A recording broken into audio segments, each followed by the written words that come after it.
Bonjour à tous et bienvenue dans cette nouvelle vidéo. Aujourd'hui, c'est pas anodin, on se retrouve dans un de nos ateliers d'une concession Edilcar pour la simple et bonne raison qu'on est allé se renseigner auprès de toute l'équipe technique et on a pris un petit peu toutes les infos sur les contrôles qui sont préconisés par les constructeurs à faire sur votre véhicule de loisir pour être tranquille. Donc ce que je vous propose, c'est on va aller à l'intérieur dans le showroom et je vais vous montrer tout ça sur un véhicule.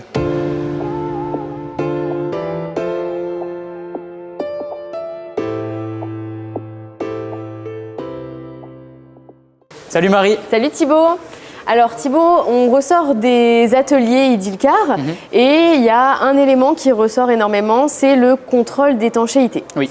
Est-ce que c'est quelque chose qu'il faut faire pour son véhicule de loisir? Aujourd'hui, le contrôle d'étanchéité, d'abord quand on est sur un véhicule neuf, ça va être très important. Pourquoi? Parce que le constructeur va demander au client tous les ans, à date anniversaire de la livraison de son véhicule, à plus ou moins un mois, de réaliser un contrôle d'étanchéité.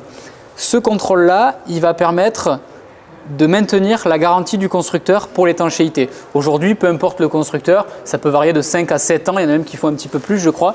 Mais en règle générale, on a au minimum 5 ans de garantie étanchéité sur le véhicule, à condition que le contrôle d'étanchéité ait bien été effectué.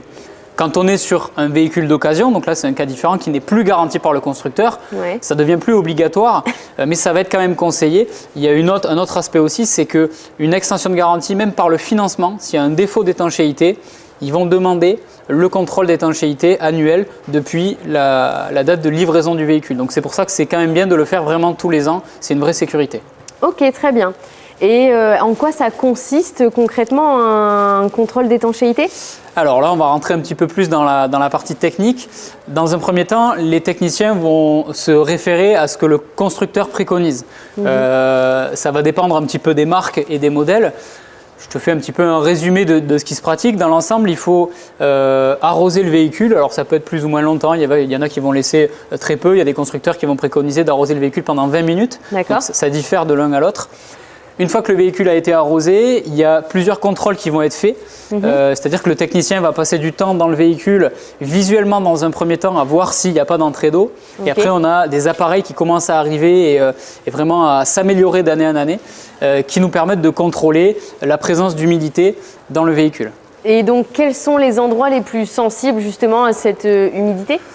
En règle générale, ça va être, on va être très prudent au niveau des casquettes, au niveau des reliures du véhicule. Donc ça va être bien sûr tous les joints, ça va être aussi tout ce qui concerne les baies. Tous les ouvrants en règle générale dans le véhicule vont vraiment être scrutés. Il faut faire attention aussi au plancher, on n'y pense pas souvent, mais ça peut être une partie du véhicule qui est mise en danger. Et là où il y a des perçages qui sont faits, ça peut être pour une caméra de recul, pour un porte-vélo. Là aussi, il faut être vigilant là-dessus. Donc, le technicien qui est en charge du contrôle va vraiment passer du temps à contrôler en particulier ces éléments-là. Tu vois, sur une carrosserie comme ça, il ne peut rien arriver. Par contre, au niveau d'une reliure, c'est là où on peut avoir des soucis. Ok, très bien. Et donc, les avantages de faire un contrôle d'étanchéité tous les ans, c'est quoi concrètement? Concrètement, ça va être... Petit 1, de conserver une garantie constructeur quand on est sur un véhicule neuf ou éventuellement d'avoir une garantie d'étanchéité sur le financement qui est légale avec un véhicule d'occasion. Et après, c'est aussi une sérénité pour le client de se dire, voilà, j'ai un véhicule qui est sain, je peux partir en vacances toute l'année sans avoir à me préoccuper d'éventuels problèmes d'eau dans mon camping-car. Un point que je voulais rajouter aussi, si vous êtes dans la démarche de vendre votre véhicule d'occasion, le contrôle d'étanchéité, ça va vous être demandé soit par le nouveau propriétaire ou même si c'est une reprise en concession, ça va vous être demandé aussi. Donc c'est pour ça, c'est un vrai plus, c'est une vraie valeur ajoutée d'avoir son carnet de contrôle d'étanchéité à jour depuis la date de livraison du véhicule. Ok, très bien. Écoute, merci Thibaut pour ces explications. Si vous avez aimé notre vidéo, n'hésitez pas à liker et commenter. Et bien sûr, n'hésitez pas à prendre rendez-vous dans les concessions Edilcar pour réaliser votre contrôle d'étanchéité. À très vite!